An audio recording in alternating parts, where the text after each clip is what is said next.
સાંતલપુરના ગઢા ગામે ગોગા મહારાજના મંદિરે રક્ષાબંધન નિમિત્તે ભવ્ય લોકમેળો યોજાયો। પાટણ જિલ્લાના સાંતલપુર તાલુકાના ગઢા ગામ ખાતે આવેલું ઐતિહાસિક અને પૌરાણિક ગોગા મહારાજનું મંદિર આજરોજ રક્ષાબંધનના પવિત્ર પર્વે ભક્તિ અને આસ્થાનું કેન્દ્ર બન્યું હતું। વર્ષોથી ચાલી આવતી પરંપરા મુજબ ગોગા મહારાજના મંદિર ખાતે ભવ્ય લોકમેળાનું આયોજન કરવામાં આવ્યું હતું।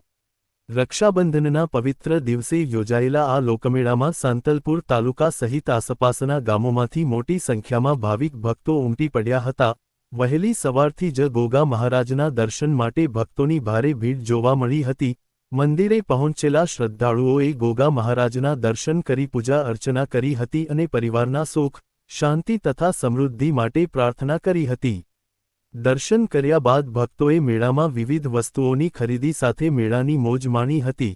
ગઢા ગામે રક્ષાબંધનના દિવસે વર્ષોથી યોજાતો આ લોકમેળો ગ્રામ્ય સંસ્કૃતિ, પરંપરા અને ધાર્મિક આસ્થાનું અનોખું સંગમ બની રહ્યો છે।